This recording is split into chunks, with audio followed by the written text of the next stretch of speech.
Does the despondency of Arjuna return from time to time as part of the normal course of life? Or does there ever come a time after much practice that this despondency will not come back around?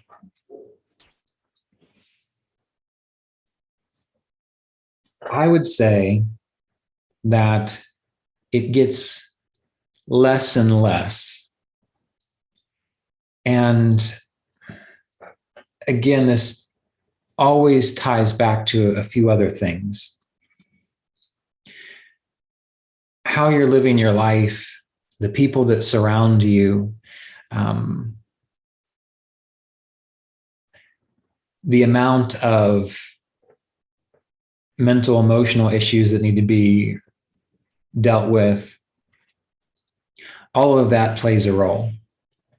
And again, as I said yesterday, the mental, emotional side of things, everyone who is a human being has something. So when I talk about that, there's no judgment there.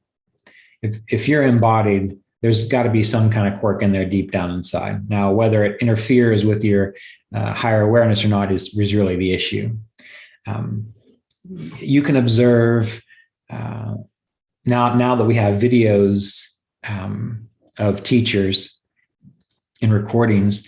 If you pay attention long enough, you'll start to pick up on what little quirks and idiosyncrasies teachers have. You hear me talk about the loss of my wife a lot. Well, I'm still hung up on that. That's still something that I'm working through. And it colors a lot of how I see the world at this point in time. If you listen to other teachers, if you pay attention long enough, maybe you'll catch a little bit of a quirk or a little bit of something that you can tell that they haven't quite necessarily fully resolved yet. But that doesn't mean that they have not been able to access higher states of consciousness, or that doesn't mean that they're not able to show you how to do that too. It really depends on the level of awareness around it. But what I have found, because when I first started out with this process in Kriya Yoga, I was definitely despondent. And there were multiple times where I remember being stuck on the couch and thinking to myself, what's the point? What's this all about? And it happened repeatedly while I was still practicing Kriya Yoga, while I was still figuring all of this stuff out. And then there came a point in time where purpose was no longer questioned. Despondency was no longer really considered to be a problem. Because again, despondency comes and it goes. It's just like the night and the day alternating. But once you're able to see it for what it is, once you're able to see it for what it is, it doesn't trouble you anymore. Again, it's like right now it's raining, which means I can't go for a bike ride. Okay, is that really a problem? Not to me.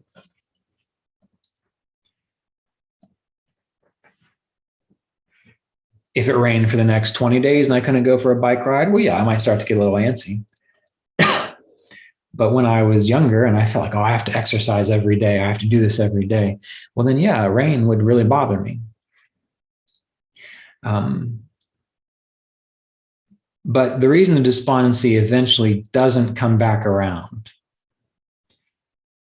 in the way that you might be asking the question, or for the reason you might be asking the question, is because there comes a point in time where you see what's going on. You see the importance of your meditation practice. You see, when you remember, that's the other thing. Memory is very important. You remember the clarity and the realizations that you have had, which means that when an issue arises, which would pull you into despondency, it doesn't, because you remember the realization, you remember the truth of why you're doing what you're doing. And that can, in a way, be compared to, it's like if you are in a healthy, loving relationship. Well, when you're with the person that you're in love with, of course you feel good and you feel supported. But when you're apart, That could be like the despondency, because that love is not physically present. It's not there. The person is not there. The support that you feel when you're in their presence is not there. However, because you know the eternal aspect of that love and support, it doesn't bother you. You know it's there. You know that when you see the person again, that you will feel it again and it will be present. And so in a way, what happens is, spiritually speaking, this loving relationship that you have with spirit or the divine or the infinite, you eventually reach a healthy level of understanding about it, in the way that you would reach a healthy level of understanding about a relationship. And you don't have to be codependent anymore. You don't have to be worried if they go somewhere else, or you're not in their presence, or they're not immediately telling you that they love you all the time. You don't have to do that. You can be with a person. You don't have to say a word and you feel it. You can be across the ocean and you know the strength of that love. Well, the same is true, again, with this idea of spirituality. And that is why the spiritual life is so often compared to like a divine romance or a marriage, or why Christians talk about being married to Jesus. It's not that they're marrying this guy and that's what's important. Jesus, the Christ consciousness, is a state of consciousness. And when you are committed to, devoted to, married to, one with that state of consciousness, well, again, it's like having a healthy relationship. When there is the obvious support and flow of devotion there, it's there. When it's not, you know it's still there. You have the memory of it. You know the connection is there. You have experienced it. So this is one of the reasons why the despondency of Arjuna is important. And that's why it's set at the beginning of the Bhagavad Gita, because it's the beginning of the spiritual path. And we often return to the beginning sometimes because we haven't understood something, or we have some more to learn about a certain situation and circumstance. And we have to remember that the despondency of Arjuna is based upon seeing what needs to be done. So we have to remember that the Bhagavad Gita as a metaphor or an analogy. Someone look up metaphor and analogy and tell me what the difference is, because I need to know. Put it in the chat box. The Bhagavad Gita, it's a story, but it's really describing to us the spiritual path, like the reality of it. And during the despondency of Arjuna, what happens? Well, the infinite consciousness, Krishna, that which is our eternal spirit, is pointing out to us, here's what's going on. It's saying, on this side, you have these ego drives, which has allowed you to reach this human form, which has allowed you to preserve your physical body, which has allowed you to remember who you are, which has allowed you to reach this stage, these egotistical, selfish desires in a way. And on this other side, you have all these divine qualities, which is what you're aiming to develop, to work towards. The egotistical things were necessary to get you where you are, just like this physical body. No matter how gross and disgusting it is with all of its secretions and necessities of care that it needs, it is important. It is a gift. It is something which you need in order to practice yoga. So the grossness of it, the physicality of it, is necessary. Just like the grossness in the sense of ew, the grossness of being selfish, of protecting yourself, of having an individualized sense of self, that was necessary to get you to this point.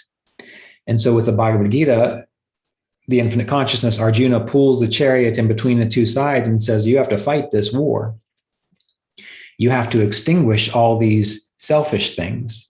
And of course, Arjuna, at the current state he's in, he hasn't quite fully grasped why it's important to attune to these divine qualities. He can't imagine slaying his sense of selfishness. He can't imagine slaying his sense of self-preservation. He can't imagine doing these things because that is what got him all the way here. He just doesn't have the capacity to understand that it's time to shed that skin. It's time to release that. And there are so many people in the world that stay stuck in terrible relationships and old ways of being and bad jobs because they're just so comfortable there with it. They feel that they can't let it go because they don't know what's going to happen next. So this is what happens in in the spiritual process. This is what happens in the spiritual process. And if you keep coming back to the despondency of Arjuna in your own process, that just means there are probably things that you haven't slain yet. There are probably older aspects of yourself which you just haven't let go of yet, which you haven't given up, which you haven't sacrificed, so that you can move more fully into the divine qualities within the field of consciousness. And we have a choice there. So going back and forth between the despondency of Arjuna and your own experience, there is nothing wrong with that, as long as you wonder, okay, well, why am I here again? It's not that you keep being thrown back to it as punishment. It's that it's like a lesson in a way, that you keep coming back to it until you figure out, oh, or when you're working on a puzzle. I don't want to use the idea of a lesson, because the lessons can be very punitive in some ways. We see them as punitive. It's like looking at a puzzle. You keep coming back to this puzzle and you just can't find that piece, and it drives you crazy. But you come back to it with a new, fresh set of eyes, and you look around, and maybe you still don't find it. Oh, but you found another piece you weren't looking for, and you stick it in there. And then you're frustrated because you still can't find that piece, and you leave and you come back and you look around again. Oh, wait, there's another piece, which isn't the one you're looking for, but you can stick it in there. And one day you've come back to it enough that you finally find that one piece, and you can pop it into the slot, and then it makes sense. And then you don't have to come back and look for that piece anymore, because it's there. You've got it. You've put it where it needs to be. So the despondency of Arjuna is important, and it's okay if you continuously come back to it, but there will be a time when you don't have to anymore. That is definite, and I can assure you of that. One of the few things, one of the few things I can say for sure.